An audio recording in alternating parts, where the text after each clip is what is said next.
In June 2022, Nicole and I spent 3 action-packed weeks in the USA, and we documented everything on camera to share with you guys.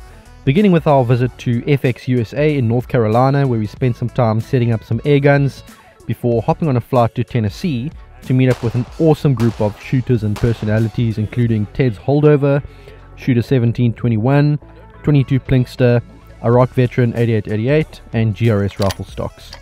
It was a brilliant coming together of air guns, rimfires and centerfires, just a really uplifting hangout time with like-minded and fun people, and you're going to see a boatload of behind the scenes footage, shooting videos and collaborations. Now what? Huh? From Tennessee heading west over the Rockies towards Utah, we then jumped headfirst into RMAC preparations and united with old friends from all over the world, and as is tradition, I'll be showing you all the behind the scenes goodies, running through gun setups and talking through all the juicy details of the competition and my own strategies for different disciplines, especially the PRS, where I'll be running through the entire course of fire and explaining how I dealt with the crazy conditions using pure ballistic superiority, and despite bombing out on a couple stages, managed to take second place.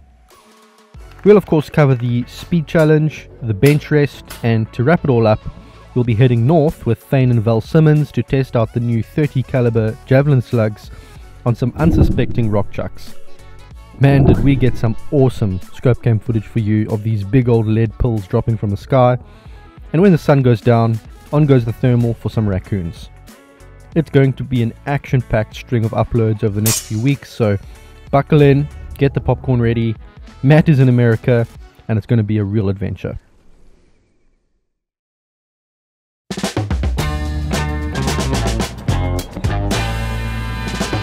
Our journey begins in the sleepy coastal town of Wilmington, North Carolina.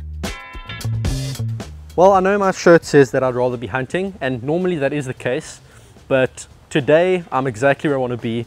I'm at FX USA in Wilmington, North Carolina, and in a few days time we're going to be going out to film a whole bunch of videos with Iraq Veteran 8888, Ted Beer, Rick Ream, 22 Plinkster. It's just going to be an amazing group of people, and we're busy setting up some guns. After that we're going to RMAC, and it's going to be a massive event.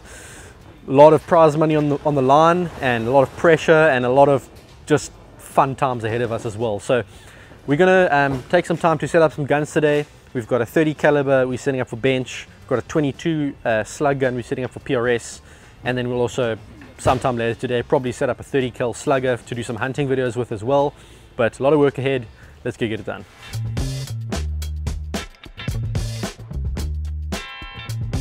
So we're going to start off with the 30 cal gun, and this is the one that we're going to need to do a lot less work to, because the 30 cal power levels that we need for bench are basically very much stock standard. We're going to be trying to shoot a 30 cal 44 grain JSB pellet at around 860 to 880 feet per second. So there's no high power parts needed like we're going to need on the 22. And the barrel length is the same, the barrel line is the same. We're not going to change the line, and we're not going to change the shroud, none of that. So this is going to be a lot more straightforward. Essentially all the parts we're adding here are just a few aftermarket parts that will make us feel a bit more comfortable on the bench. For example, I'm bringing a grip from home that is kind of a grip that I'm used to. I'm bringing a bag rider which will help me get a bit more comfortable on the rear sandbag, and I'm bringing a Saber Tactical top rail system with a GRS Bipod, which will give me a really stable shooting position. So we'll run through the 30 cal pretty quickly, and then we'll move on to the 22. So first thing I'm going to do, this is a stock standard 30 cal gun straight out the box.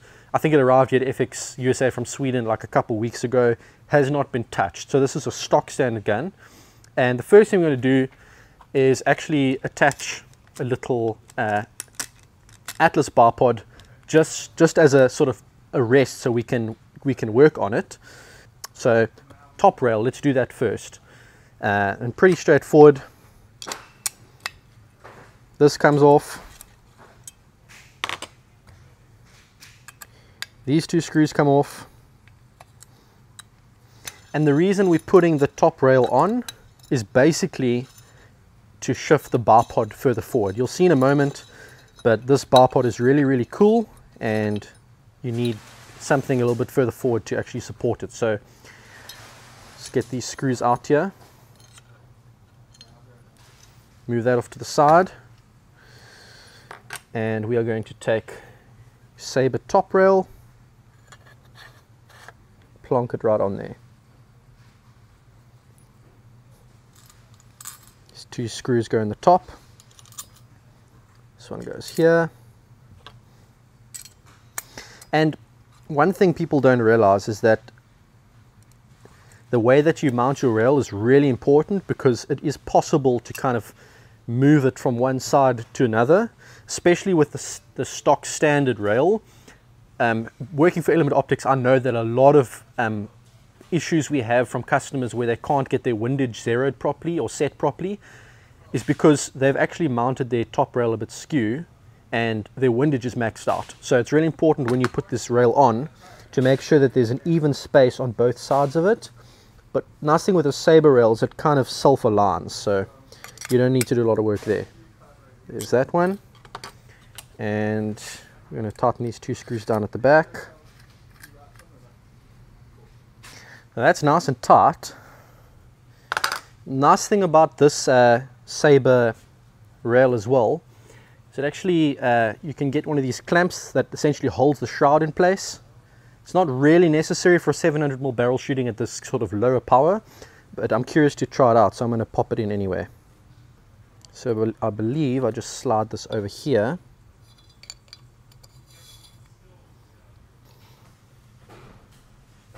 There you go. Oh, that's very firm. Nice. Okay.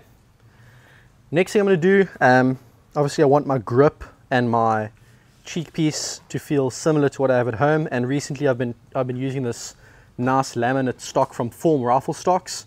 I don't like to use it so much for hunting because you can obviously damage this quite a bit, and I don't want that to be on my mind when I'm bashing monkeys. But for bench, it's got a really nice grip. I don't like to hold my grip too tight when shooting bench, but it's just nice to know that it's there. So I'm going to flip this upside down. I'm going to take off this this grip. Try to remember which Allen key I need for that. I think it's this one. Yep. And we're going to lift this out. And for this step, it helps to have a longer Allen key, because there's nothing worse than trying to fiddle around with something that's too short. Just get something long. It'll make your life much easier. There you go. So that's this grip off. So the nice thing about this gun, you can kind of make it feel like whatever you want it to feel like. There you go. Pretty straightforward. And the matching part, which I mean really isn't that important, it's just the cheek piece, and I don't like to put too much cheek pressure on my guns anyway when shooting bench, but hey, if it looks good, it's worth the extra 2 minutes of work, right?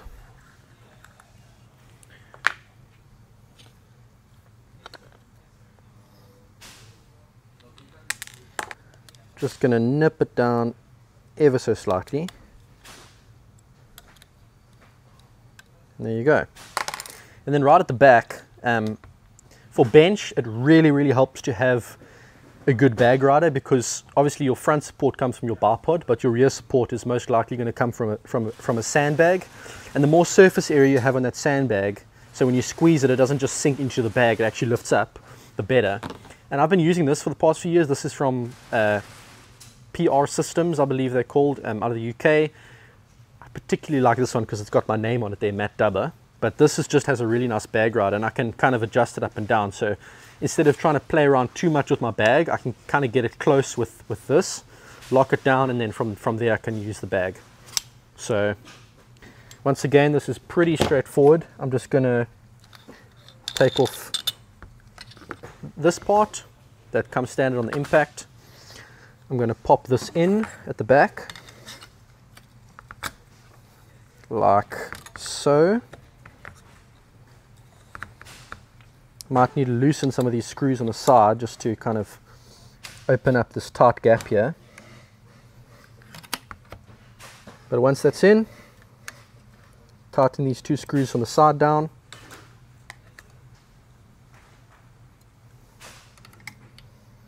Pop this through. And you can really tighten this like hand screw very tight, because you're not going to need to adjust this again. Any adjustment you need to do, you can do on the piece itself. Like with this one, for example, it's got a little rail here. I can slide this up and down. I can obviously move the bag rider up and down as I need it. So pretty much perfect. And one of the last pieces of the puzzle, this is where it gets very cool. This GRS Bipod, it's kind of been on the market for a little while, and I've known about it through my shooting with firearms. I got this for my 300 WSM to shoot with. It's kind of made to go on top of the Warg chassis that I've got on my 300, but with this top rail system, it can now be used on the impact as well, which is awesome. So I'm going to pop this off. I'm going to take these two screws out of this mount.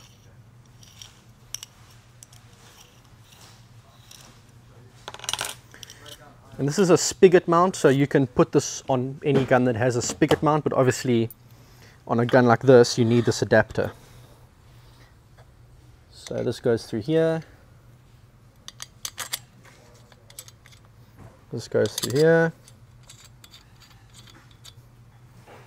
That'll lock it in place nicely on this pick rail.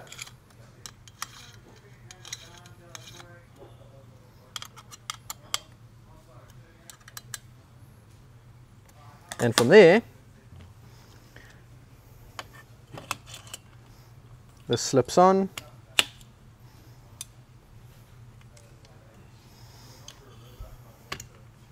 Pop these legs out.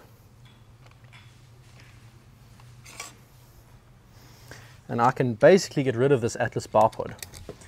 I do like the Atlas, but for bench, having my rail a bit further forward, being able to lock it down like this is really awesome. So there you go, that's locked down, and that is not going anywhere. That's a really solid platform. Now obviously this looks a bit funny. That's because I haven't got my silencer on it yet. Now I've actually got a choice. I brought with the Fat Boy, which is this little guy from DonnyFL, and then this is the one that comes with the FX guns in the US. It's kind of made by DonnyFL for the FX guns. Honestly, I'll probably just use this one. I don't really need the extra quietness, and this one is a bit heavier. But for now, I'm going to use the Fat Boy just because I haven't really had a chance to use it much, and it looks really good. So there you go, Fat Boy on. We'll leave this one aside. And here's where we start to introduce something that you have not seen before.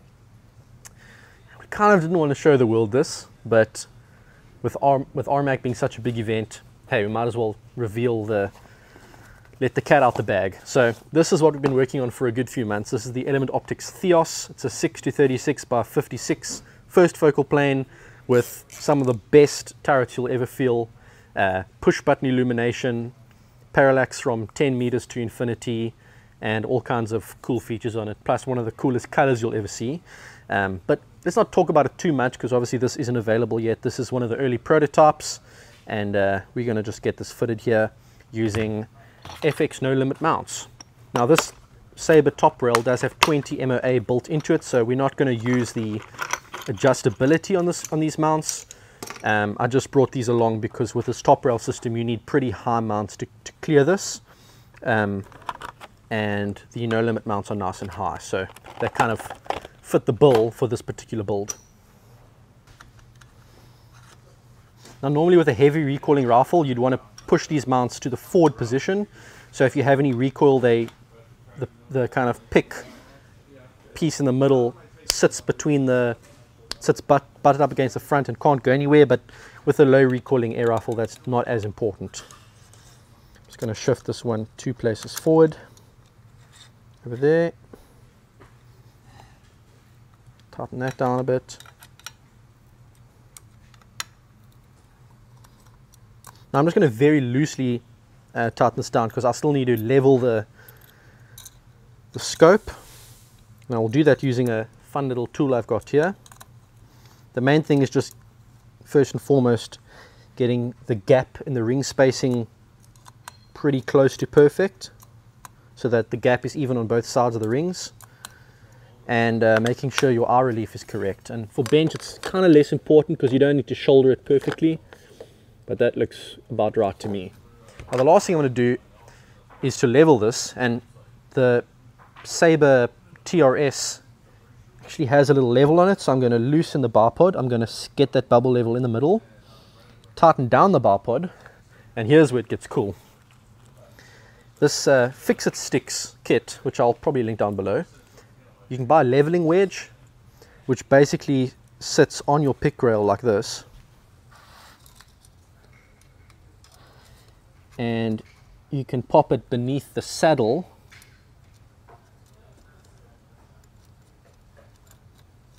of your scope, which is obviously the flat part at the bottom here, right in the middle. And what I'm going to do, so I'm just going to loosen up these top ring screws.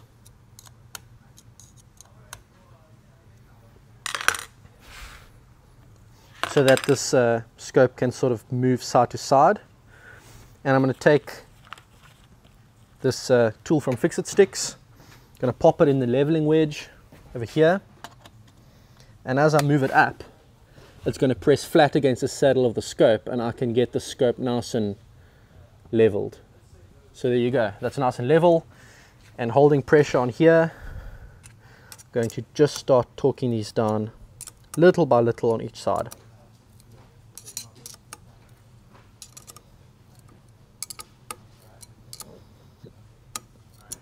Okay, now that this is tight enough that I know it's not going to go anywhere, I'm going to remove my leveling wedge, or leveling jack, or whatever it's called.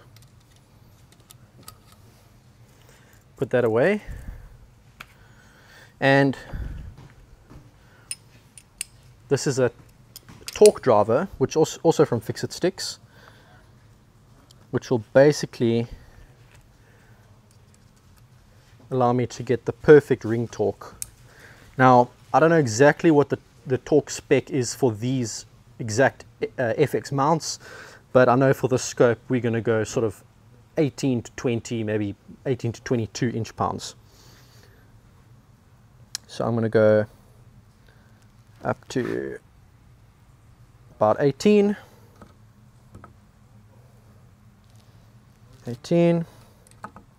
on all sides. And there you go. I think that's it. Bench gun, 30 caliber for RMAC setup, fantastic scope, beautiful looking gun, and I've got no excuses now. If I don't perform, I can't blame the gun. It's all up to me. Nice and heavy as I want it. Feels good to shoulder, and I can't wait. Okay, we're going to move swiftly on to the 22 cal, and this one's going to require a little bit more work because we're not just doing some external changes to make it kind of more solid and comfortable, but we're actually changing some internal components as well to make it capable of shooting these 40 grain Gen 2 javelins, which have just launched or will be launching on Wednesday, up to over 1,000 feet per second, probably close to 1,040 feet per second. We're going to start at the bottom, turn it upside down. Let's get the grip off.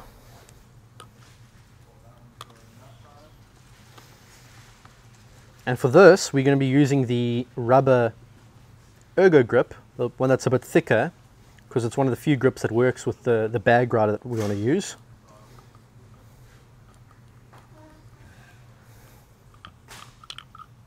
Okay, so we're going to take this off, put it aside, and before we plonk this on, let's also take off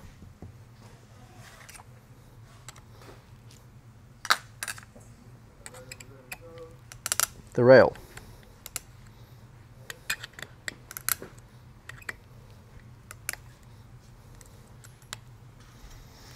Now the reason we are changing the rail, I don't personally care too much where my bipod is. In fact, I quite like my bipod here, but with precision rifle, because you're often shooting off a bag, off some sort of barricade, it's very, very important where the center of balance of your gun is. You kind of want to be able to let it go and let it rest on your bag by itself.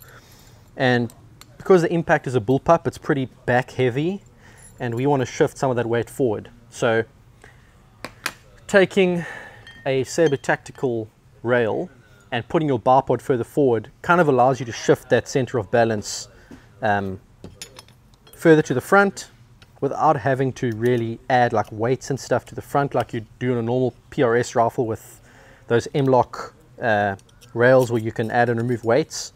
We're just going to keep that bipod on and add this rail, and that'll just naturally shift the weight further forward. And can put this grip on. Now, before we go and put the screw back in, we need to take this part off the Bag Rider, and we need to put this in here. So let's put the screw right there. Let's lower this in like that.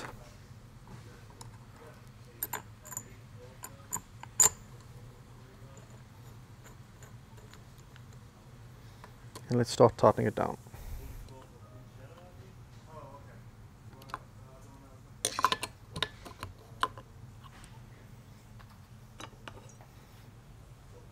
Remove this piece from the back, and once again we want the weight further forward, so that's one of the reasons I'm not using a Bag Rider like I am on the bench gun. On this gun I want to use the standard butt pad because this is nice and light, and I want to use a light Bag Rider. Bag Rider is important when I'm shooting prone or need that sandbag underneath here, but this is so light it doesn't add weight, so the more weight I add to the back, the more weight I have to add to the front. So this is a good solution to that problem. And I can take this piece, attach it back on here loosely for now,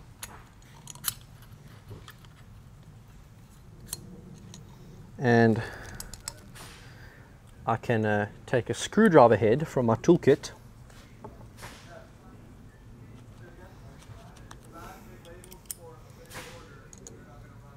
and tighten this down.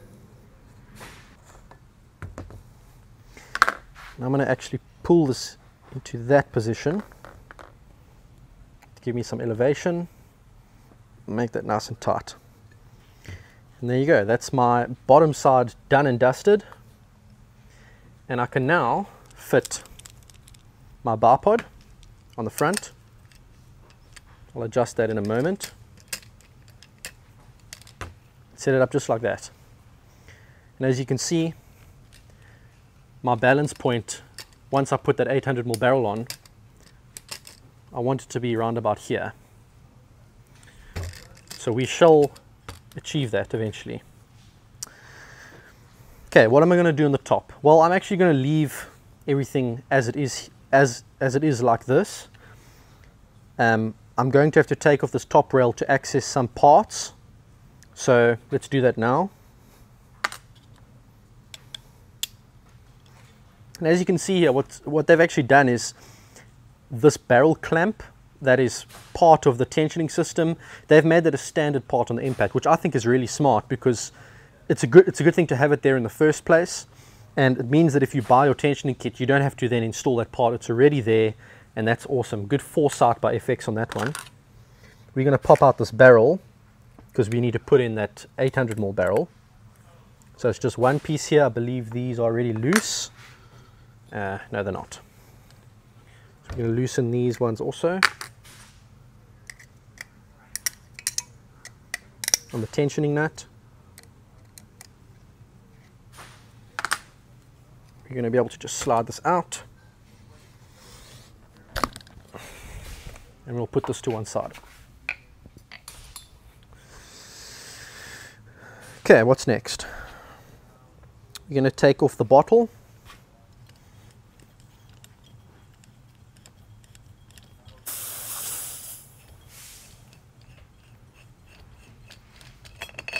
And I will actually be fitting, hopefully, a 700cc bottle again, just to shift the weight a bit further forward.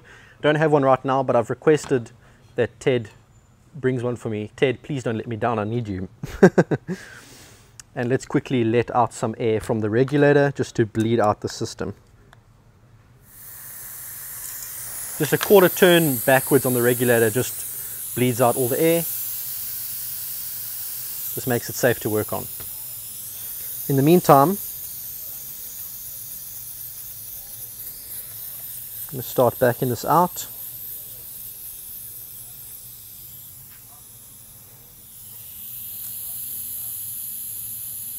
Okay, that is the same piece. Now, in the Mark II Impact, when you install the high power kit, you need to change the valve return spring for a weaker one. But I've been told that when using the tungsten hammer weight, which we will be installing right now, to get more power, you actually don't want to use that, because then the valve return spring becomes too light and you can actually damage the gun. So we're going to be using the same valve return spring, but we're going to be adding the other high power parts, which is the tungsten hammer weight, the adjustable pin probe, which just helps with airflow, and that's about it. Easy as that. So I'm going to take an 11mm spanner and we're going to just remove this piece over here. Thankfully it's not too tightly Loctited there. That'll come off. And we now need to remove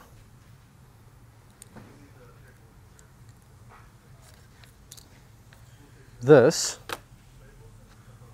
in order to add the tungsten hammer weight to the system. Now, Ernest Rose made a lovely little tool to make this easier. If you don't have this tool, your life will be a little bit more challenging, but essentially this fits into that little hole, and then you can take this clamp and you can just simply unscrew this using this tool.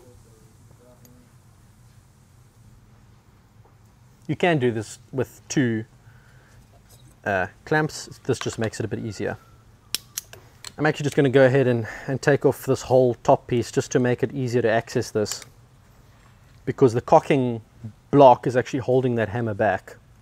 Kind of forgot about that part. Lift this whole piece off, and with this cocking block lifted up like so,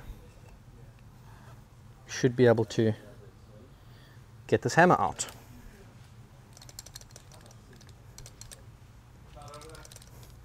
Come on. There you go. So here's the standard hammer weight that comes with the M3. We're going to get rid of this. This is steel. It's quite a bit lighter than the tungsten, and we're just going to replace that with a tungsten hammer weight. So let's put this aside. The tungsten hammer weight out. Slide that inside the hammer.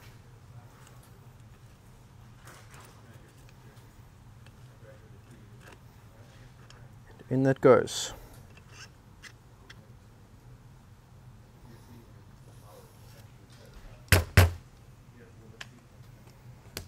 All right, this piece must come back on. So there you go. Hammer weight is in. We are going to keep the same valve return spring. So let's do that. Let's take the 11 and just give it a bit of a nip just to make sure it's tight. Valve return spring back on. And this will obviously fine tune a little bit close to the time, but I have a feeling it's not going to really matter with the extra weight in the hammer. I'm just going to leave this somewhere there and we'll see what happens. Now we're simply going to take the other probe out, the standard probe. In this case it was a 25 cal probe because it's a 25 cal impact. We've got a 22 cal slug probe which will help with airflow, and we're going to slide it into this block. Take a little 1.5mm Allen key and tighten this down. Let's put this top block back on.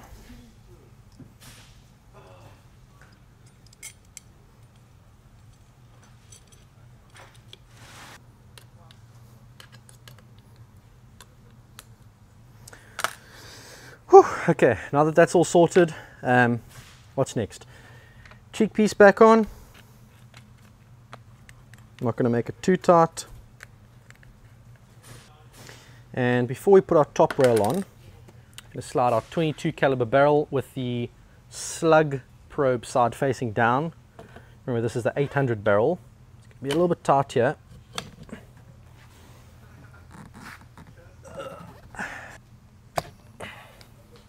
And there you go. Very important the order that you do this. The first one you're going to want to tighten is the screw at the back, which holds the rear part in place. Get that nice and tight. You are then going to want to tighten the barrel clamp. So it's just 2 screws from the bottom. 1, 2. And here's the fun part. Tensioner goes on. With your tensioning sleeve on, you're going to take your tensioning nut,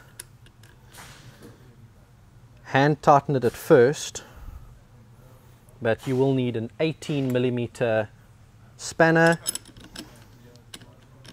With the 18mm spanner, you can just torque it down. Now, it's up to debate how tight you want to make it. I'm just going to firm this up relatively tight. Got nothing to lose. That should be good like that. And I'm going to fit a special part here. This is a air stripper slash muzzle brake from Hein Frohman. And let's just see how this fits. Pretty much perfect. Just pop this through here and give it some extra just to get it tight. And that is pretty much perfect. There you go, that's solid. So let's fit our top rail again. It's quite important that this piece is relatively tight. You don't want to strip anything, but you definitely don't want your top rail to be moving around. So I'm going to give it a good tight turn. And last bit, Element Accu-Lite 34mm mounts. Let's do one here. Let's do one here. See how that fits.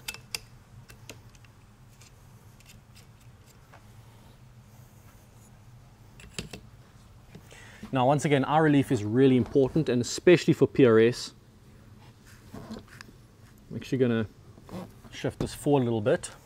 That should be good.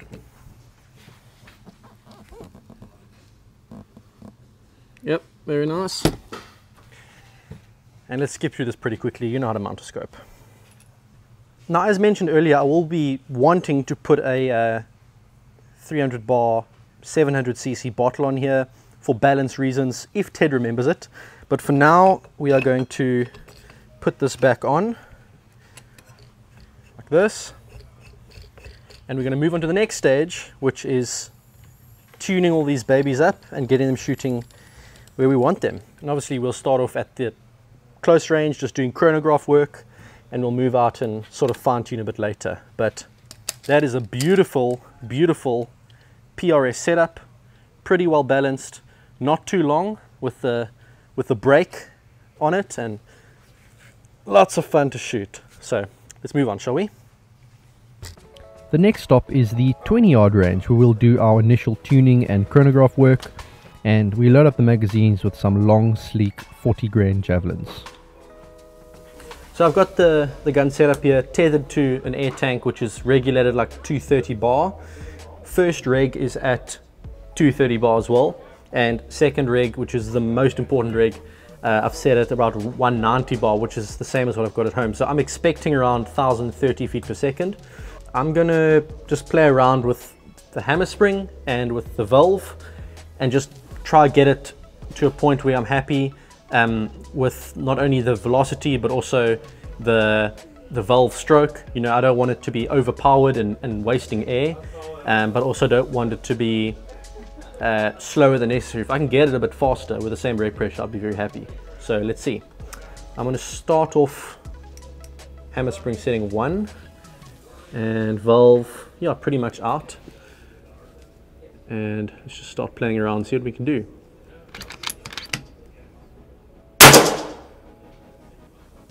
$984.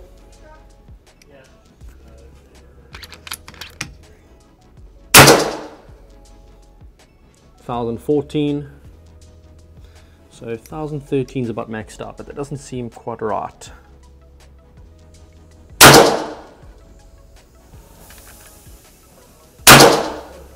Well, got it set to 1030 feet per second, which is pretty much where I wanted it. 190 bar, and I just basically played with my hammer spring and my valve adjuster in the front, brought the valve back until it kind of, till I just saw the velocity starting to drop, and then brought it back a bit.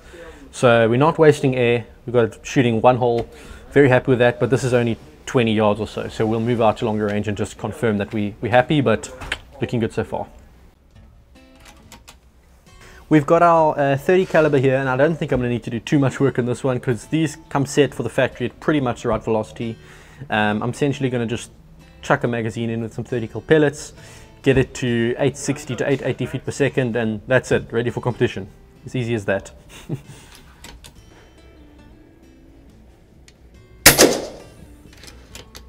$894, almost there. Another 2 down.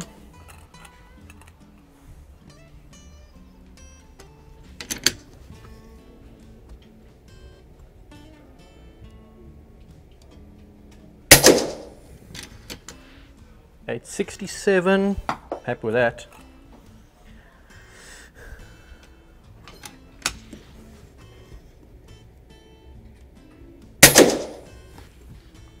Okay, so 870, that's where I'm going to leave it.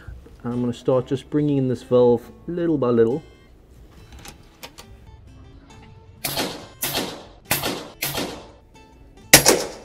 Perfect, happy with that. 870, done. With the initial setup done, we head to the 100-yard range to do some fine tuning and to just zero everything up in preparation for our trip to Nashville. Right, so we've moved into the wonderful but very, very hot FX range. We've got almost 100 yards down there. We're not going to shoot at 100 yards now because there's no point doing trajectory validation in these conditions when we're going all the way up to high altitude and much drier Utah. So we're just going to basically zero the guns, shoot a little bit of 50-yard groups, but mostly just zero them, and we'll do all our trajectory validation out in Utah over the next few days. But we're going to start off with the 30 cal shooting pellets, just get it zeroed at 50, although actually we really need to zero it at 100, but this is also the gun I'll be using for the speed shoot. So yeah, 50 yards will be quite important as well. We'll zero at 50 and we'll probably do some turret tape, but let's do it and see what happens.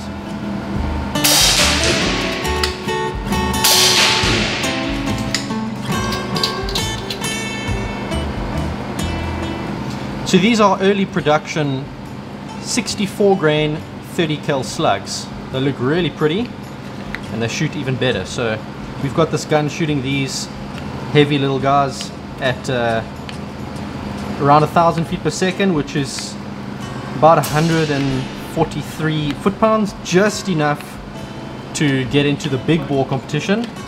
So these are small fries in the big bore world, but who knows, they might do a little bit better than we expect. So I'll set this gun up and maybe I'll take part. Initially, my goal was to set up the 30 cal slugger for the sole purpose of hunting, but when a space became available in the big bore competition at RMAC, I decided to give it a go, and that meant having to quickly build a ballistic profile and trying to get used to the setup. With so much planned for the 22 over the next few days, I knew that this was probably going to be the only time I was going to get with this gun before RMAC, so I wanted to make it count.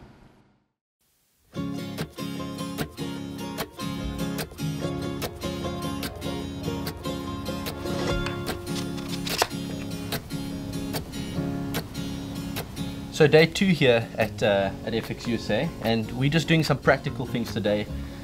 For example, we've got this gun pretty much set up yesterday, shooting 22 cal 40 grain slugs at a high speed. We've actually just fitted a Sekhmet digital gauge at the back just to get a little bit more precise readings on our reg pressures. And I'm also setting up a brand new side shot Scopecam with the GoPro Hero 10, which does 240 frames a second in 2.7K. So really excited about this setup. It's going to allow you to see more detail when we're filming, especially in combination with this Theos at 6:36 magnification. 36 times you're going to get some insane close-ups at very high quality. So we're just busy setting up the Scopecam for the scope in case we want to do some filming at RMAC or in Nashville when we go shooting there, which we probably will. I think it'll be quite fun to get some of that on camera. But so far, setup's looking great, and once we've got everything all focused up nicely, it should be a killer setup. Well, it's been a pretty frenetic couple days of setting things up and testing. A little bit stressful, to be honest, and the next week or two is going to be pretty crazy as well. So we're going to take a few hours off just to relax. We're heading down to the beach here in Wilmington, and we're going out on a little bit of a boat cruise with Oscar from GRS Rifle Stocks and Jonathan and Evelyn from FX USA. Looking forward to it. It'll be a nice way to end off the day, and with the warm water here, I'm sure we'll be hopping into the water as well and cooling off. With all the hustle and stress of trying to set up 3 guns in such a short space of time, it was a very welcome relief to be able to just sit back and enjoy the sights, sounds and smells of the canals and creeks in Wilmington. These evening boat cruises have kind of become a ritual whenever I visit Wilmington. It's just one of those things that you just have to do to fully appreciate the beauty of this area. But although I've come to know this place quite well over the past few years, this was Nicole's first time here, and she seemed to be having the time of her life.